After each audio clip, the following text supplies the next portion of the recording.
Hello students, welcome back to my YouTube channel. आज का हमारा जो टॉपिक है वो है पुष्प की अभिलाषा। आप लोगों को बता दें कि ये कक्षा 8वीं जो आपका हिंदी बुक है भाषा मंजरी, इसका अध्याय 1 है पुष्प की अभिलाषा। यह एक पोएम है, कविता है और इसके जो कवि हैं वो है माखनलाल चतुर्वेदी। तो चलिए इस वीडियो में हम लोग इस कविता का जो कविता है पुष्प की अभिलाषा उसका हम लोग लाइन बाय लाइन एक्सप्लेनेशन जानते हैं। ठीक है, तो चलिए इस वीडियो को शुरू करते हैं।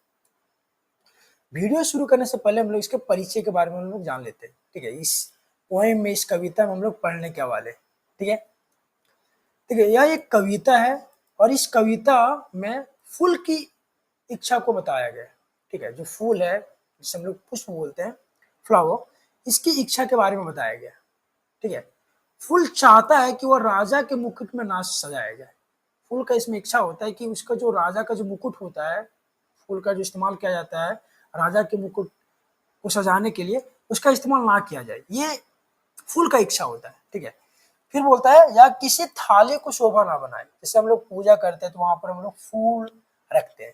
ठीक है, तो फूल का इसमें इच्छा होता है कि उसका जो है इस्तेमाल शोभा बढ़ाने के लिए भी ना किया जाए और ना ही राजा के मुकुट में सजाने के लिए किया जाए। ठीक है, वह चाहता है कि उसे देश के लिए काम आने वाली वीरों के पैरों में चढ़ाया जाए।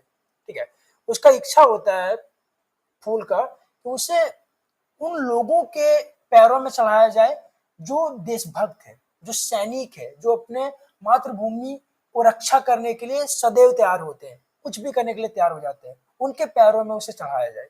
ये फूल पुष्प की इच्छा होता है। तो चलिए इस वीडियो में हम लोग लाइन बाय लाइन एक्सप्लेनेशन देखते हैं। ठीक है, देखिए इसका मतलब है कि कवि फूल की तरह भी चाहता है। देखो यहाँ पर कवि के फूल के माध्यम से कवि अपनी इच्छा को व्यक्त किए। ठीक है, मतलब कवि माखनलाल जो चतुर्वेदी हैं वो भी चाहते हैं कि उसका जीवन देश सेवा और बलिदान के लिए काम आए। ठीक है, तो चलिए हम लोग लाइन बाय लाइन देखते हैं इस पोएम को। कहता है चाह नहीं मैं सुरबाला के गहनों में गूथा जाऊं। ठीक है, यहाँ पर पुष्प जो है, फूल, वो बोल रहे हैं कि मेरा चाहत ये नहीं है। चाह मतलब यहाँ पर चाहत या फिर इच्छा। तो वहां पर बोलते हैं कि मेरा चाह ये नहीं है कि सुरबाला, सुरबाला यहाँ पर कोई स्त्री बोल सकते हो, सुंदर स्त्री। ठीक है, तो यहाँ पर बोलते हैं कि मेरा ये इच्छा नहीं है कि कोई भी सुंदर स्त्री के गहनों में गूथा जाऊं। मतलब जो गजरा लगाते हैं, गजरा लगाने के बाद जो सुंदर दिखते हैं, फूल का इस्तेमाल जो सुंदर दिखने के लिए जो सुंदर स्त्रियां करती हैं, उसका इस्तेमाल इन चीजों के लिए ना किया जाए, सुंदर दिखने के लिए ना किया जाए। ठीक है, फिर बोलते हैं शाह नहीं प्रेमी माला में बिंद प्यारी को ललचाऊं।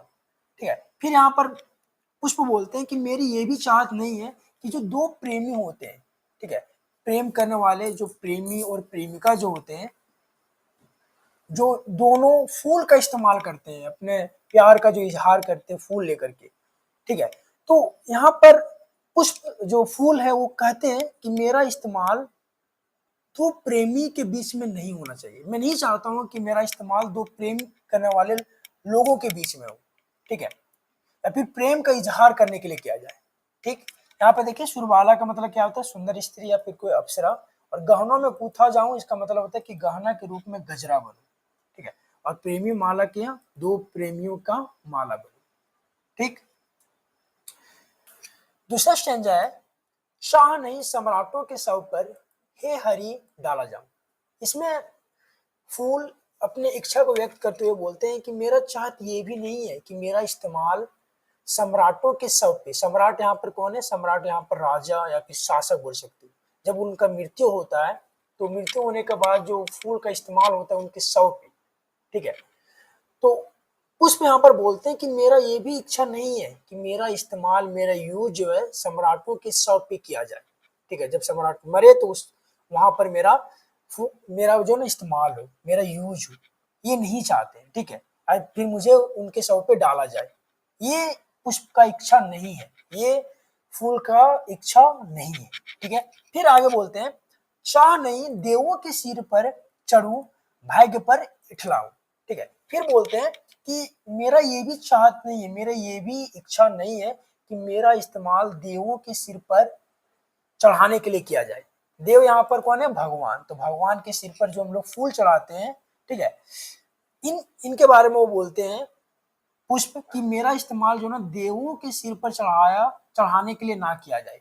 ठीक है, कौन बोलते हैं? तो ये पुष्प बोलते हैं। और फिर आगे बोलते हैं कि मुझे जो ना ये नहीं, मेरा ये इच्छा है ही नहीं कि मेरा इस्तेमाल भगवान के सिर पर चढ़ाने के लिए किया जाए और चढ़ने के बाद मैं अपने आप को भाग्यशाली मानूं। ये मेरा इच्छा नहीं है, ये मेरा डिजायर नहीं है। ठीक है, तो चलिए हम लोग थर्ड स्टैंजा की ओर बढ़ते हैं। थर्ड स्टैंजा है इस कविता का, मुझे तोड़ लेना वनमाली, उस पथ पर देना तुम फेंक, मातृभूमि पर शीश चढ़ाने जिस पथ पर जावे वीर अनेक। फिर बोलते हैं, देखिए इसमें जो है, इस लास्ट पंक्ति में, लास्ट स्टेंजा में पुष्प जो है वनमाली से बात करते हैं। वनमाली कौन होता है? जो वन का, जो फूलों का रखवाला करते हैं, जो गार्डन का रखवाला करते हैं, या फिर बोल सकते हो गार्डियन। ठीक है, वो अपने इच्छा को व्यक्त करते हुए उससे, वनमाली से बोलते हैं कि तुम मुझे क्या करना, तोड़ लेना, और तुम उस रास्ते पे, पथ मतलब क्या होता है? रास्ता, उस रास्ते पे तुम देना मुझे फेंक, मातृभूमि पर, अपने देश की रक्षा के लिए, है ना, मातृभूमि पर शीश चढ़ाने जिस पथ पर जावे वीर अनेक। वीर यहाँ पर किसके बारे में बात किया जा रहा है? तो वीर यहाँ पर सैनिक, जो सोल्जर्स है, ठीक है, जो आर्मी लोग हैं, जो अपने देश को रिप्रेजेंट कर रहे हैं, जो अपने देश को सुरक्षा के लिए बॉर्डर पे लड़ने और मरने के लिए तैनात खड़े रहते हैं, उसके बारे में यहाँ पर बात किया जा रहा है। ठीक है, यहाँ पर पुष्प बोलते हैं कि तुम मुझे फेंक देना।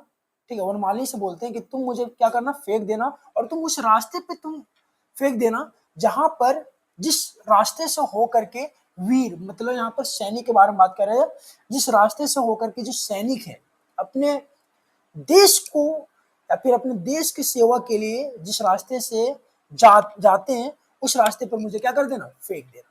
ठीक है, तो ये रहा सिंपल सा लाइन बाय लाइन एक्सप्लेनेशन।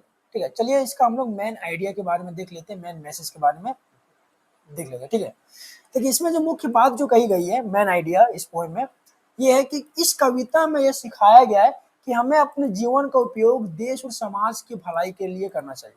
ठीक है, मतलब यहाँ पर सिर्फ अपने ही जिंदगी और अपने ही लाइफ में सीमित नहीं रहना चाहिए, बल्कि हम लोगों को अपने देश और अपने समाज की भलाई के लिए भी करना चाहिए। ठीक है, सुंदरता या ज्ञान का सही उपयोग तभी है जब वह देश की सेवा में लगे।